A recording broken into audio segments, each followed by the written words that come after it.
So let's go see what my personal problem was on July 20th, 2005. It looks like from the length of the message that I was really struggling quite a bit, so we'll look at this. Here was my question. You have helped me to see that I have made an idol, here we go with idols, of the foundation for the awakening mind. I see the fear that is hidden in my mind beneath the thought of that idol, and I see the fear that my idol will betray me, and I will be forced to face all that I dread. Holy Spirit, what would you share with me now? All right. So let's talk about why the foundation for the awakening mind was an idol for me at that time. First of all, if we go back a little bit, some of you know that I was clearly guided to leave my job and to join with the Foundation for the Awakening Mind as caretaker. That guidance did not come with details. Any details that were added to that guidance afterwards were added by the thinking mind. And this is really important to realize because we can all make this mistake. The guidance was simply, leave your job and join with the foundation. I was also guided to actually specifically move here, so I can include that as well. But there wasn't a lot of detail. In my mind, out of fear, using thinking, I added a lot of details to that. I began to imagine how long my money was going to last, the money that I had. I began to imagine that after my money made out, that I would then be supported by the foundation, such as other people have been, such as David is, such as Kathy Martin had been. I began to imagine that I would stay with the foundation until Jasmine graduated high school. That way I would know we would always have financial security until that point. I made what one might call a 10-year commitment to David based on these imaginings. None of that was guidance. That was all stuff I layered on top of it.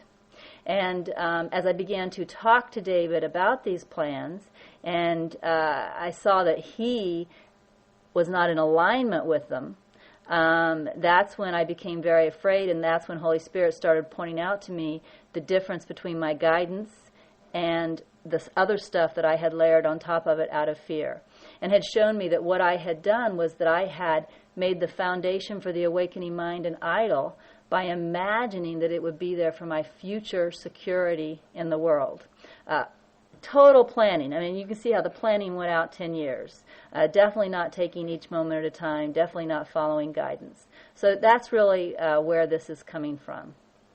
So again, the question. You have helped me to see that I have made an idol of the foundation for the awakening mind. I see the fear that is hidden in my mind beneath the thought of that idol, and I see the fear that my idol will betray me, and I will be forced to face all that I dread. Holy Spirit, what would you share with me now? Answer, give up your idol. Let it go completely in your mind. Answer, or questioner, when I think of doing that, I feel the fear come rushing into my mind, and yet I see clearly now that placing my faith in the foundation is like building my house on a foundation of straw. I am grateful to have come to this realization. Can you help me now? Can you somehow help me with my fear? So it's kind of funny here. You can see the split mind at work. I'm totally aware that I've made it an idol. I'm also totally aware, especially based on conversations with David, that it ain't never going to work the way I had it planned.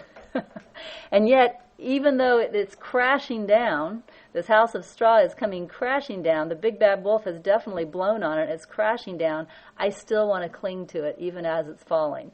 So it's kind of funny what the ego will do. I want to cling to nothing, and of course it's causing me all kind of pain trying to cling to nothing. So Holy Spirit says, look beyond your idol to what it represents. All form is illusion. And illusion is a symbol of thought. All thought is based upon a purpose, and it is the purpose that makes the symbol what it is.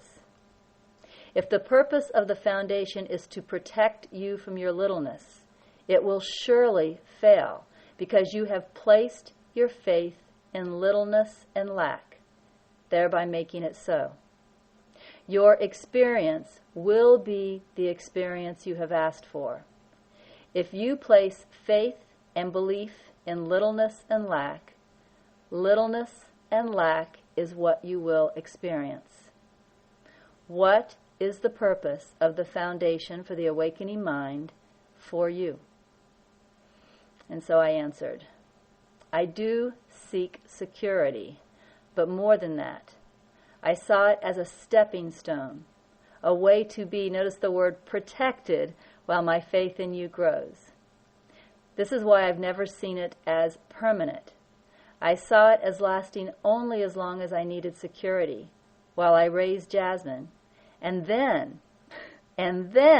I could give myself to you fully. What would you like me to see now? I am eager to hear your word and have these thoughts corrected in my mind. Answer. Are you willing to follow me wherever I lead you now? Is there something I could ask of you to which you would say no? If there is anything that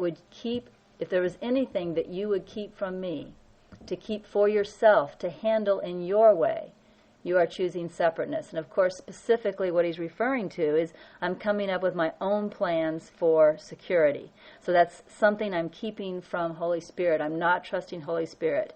I'm saying I need to make sure that I'm going to have security in the world because I don't trust you, Holy Spirit. I don't trust you, Holy Spirit. That's what I'm saying. So again, Holy Spirit says, if there is anything that you would keep from me, to keep for yourself, to handle in your way, you are choosing separateness. Stepping stones can be delay tactics. And it's funny, he does, or at least I put in can be. I'm sure that's how I understood that. Because many things are stepping stones. And in fact, often we're on a stepping stone and we don't even realize it till we look back on it and we realize that was a stepping stone. That took me to the next place. But if we are consciously choosing the stepping stone, that's a delay tactic. So it's all about, where did the stepping stone come from? Is it something that happened naturally within the flow of my spiritual path? Or is this something my thinking mind decided I needed as a stepping stone? If my thinking mind is deciding I need this stepping stone, it's actually just a delay tactic. It's an ego trick. So Holy Spirit says, stepping stones can be delay tactics. They may seem helpful, but the one they seem helpful to is the one called ego. They are helpful because they keep you satisfied with the dream. They allow you the illusion of getting closer to me while still remaining apart. Within the stepping stones, you are still carefully protecting that which you feel must be yours alone. Now is not the time for denial. Look carefully at what you believe and see it clearly for what it is. You must face it directly if you are to give it up, for you cannot give up that which you deny and conceal. And as you look, I am with you, holding your hand in love, faith, and certainty. And so I said, okay, please help me to do this honestly and without denial. And then I began to look at my mind and make a list. I believe that Jasmine and I are real and separate from you. I believe that I am responsible for protecting Jasmine and me. I believe that if I don't protect us, we are at the mercy of a merciless world. I also believe Jasmine is my enemy, which leaves me alone and separate from everything. I don't believe that I am good enough to be one with God. I don't believe God would accept me. And I said, that's brief, but it pretty much says it all. I feel empty. Now what? Holy Spirit says, give it all to me and be willing to accept what I give back to you as yours. Give it all to me and be willing to accept what I give back to you as yours. How do I do that when I truly believe those thoughts? I'm afraid. And this was key. This was key. I wasn't just looking at thoughts in my mind at this point and saying, oh, that's just a thought, I'll let it go. I really, really, really believe this. How do you let go of something when you really, really believe it? It's not just a thought. It seems true. And here's what Holy Spirit said. Fear will keep you from me if you let it. It is the fear of God that is the last obstacle to peace, and you have clearly stated that it is God that you fear. And I did that if you look above, especially at the last bullet where I said, I don't believe God would accept me. All right? That's it right there. So you have clearly stated that it is God that you fear. You can keep your fear and continue with the dream, or you can face your fear and discover once and for all that it is nothing. I am here. We are one.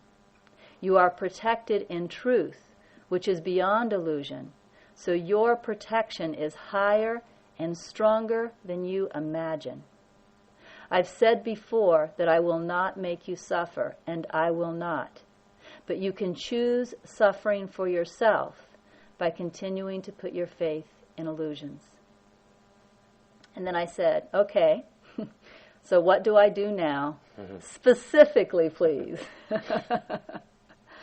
And here's the answer.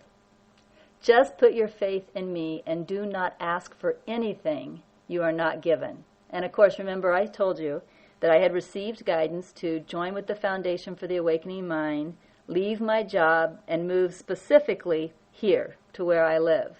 All that other stuff I had put on top of it. And so what Holy Spirit is saying is don't do that anymore. Just take exactly what I give you and follow that trail. Don't go putting more stuff on top of it. Don't go asking for more than I give you. Trust that what I'm giving you is leading you exactly where you want to go. So again, back to the answer. Just put your faith in me and do not ask for anything you are not given. I will continue to direct you specifically, but you will hear me more clearly if you do not ask specifically. And of course, we got this, or I got this in July of 2005, but many of you have known me for quite a while, so you know that I have continued to receive very specific guidance. And in fact, enough of it that I probably can't sit here and rattle it all off. But just as an example, I will share some of the specific guidance I was given. One thing, I was only with the Foundation for the Awakening Mind for 9 months. I received very clear and specific guidance when to leave the Foundation. And when I left the Foundation, there was no plan.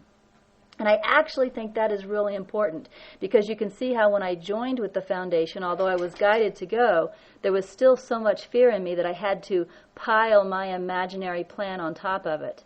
When the guidance came for me to leave the Foundation, by that time I had strengthened in trust enough that I was willing to say yes and to cut with the Foundation completely with absolutely no plan, nothing. I had no idea what Holy Spirit had coming for me next, and I felt great about it. So you can see in 9 months that my trust increased, amazingly. About a week after I left the Foundation, I was doing dishes in the kitchen, and I received very specific guidance to begin the Foundation for the Holy Spirit with David Fishman and Phil Frisk. Not only was I given the name of the Foundation, but exactly who to invite to be the other 2 directors. And I remember I was even a little shy emailing them, saying, I heard that you're supposed to be in the Foundation with me. But of course, they both came back with very quick yeses. As I finished NTI, I think some of you know I was given very specific guidance not to look for a publisher. I was told a publisher would be provided, and of course a publisher was provided. And then, as you all know, I was given very specific guidance to join in a partnership with Laurent, which I've done. So very specific guidance has come. But just as it's saying in this message, none of that guidance came from asking for specifics. I was not asking Holy Spirit, okay, now what am I going to do now that I've left the Foundation? I didn't ask. In fact, when I left the Foundation for the Awakening Mind without a plan, I literally walked around for a week saying this in my head. For like a week, I said, don't think, just trust. Don't think, just trust. So I wasn't asking for specifics. I was just saying to myself, don't think, Just trust. And then the guidance came for the foundation. And I know that you all know that, I wasn't asking for anything. For example, when I received the guidance to join with Laurent, I had asked for something non-specific. I had asked for something to bring me higher into love, but I had not asked for anything specific. So although I do not ask for specific guidance, I receive specific guidance. And we can see that Holy Spirit made this promise to me in July 2005, and now we have enough evidence to know, even with the ego mind, that Holy Spirit keeps its promises. So again, just put your faith in me and do not ask for anything you are not given. I will continue to direct you specifically, but you will hear me more clearly if you do not ask specifically. Let go of all desired outcomes in form. Seek only me, and all outcomes in form will point to me. It is like the scarecrow in The Wizard of Oz when he seemed to point in all directions. He was pointing home, because all paths lead home, and all paths will take you there. But you must not choose to be distracted along the way. Do not stop for shiny apples. You will find fear there. And if you do stop, remember me, and you will also find a miracle that will carry you further along your way. And of course, the shiny apples, if you've seen Wizard of Oz, that's the next scene after the scarecrow. That's the Tin Man scene. All things work together for awakening if that is the purpose you give it. You cannot fail. You can only choose how direct a path you take. So we can delay. We can take detours, but we cannot fail. Awakening will happen for everyone. And then I asked, and so now, today, right now, today, what do I do in order to step firmly and clearly back on the path? Answer. Think of me in all you see and ask to see nothing more today. This will be enough because this will be everything. Seek not in form, seek only in me. And of course, this is reminding me very, very much of what Jesus said. Seek ye first the kingdom, and all else will be given. So, Laurent, do you have anything to say? No, it's just with you. Yeah. I'm going to let go of the mic for a second because I'm very thirsty. So if anybody else has anything to say, it's a good time.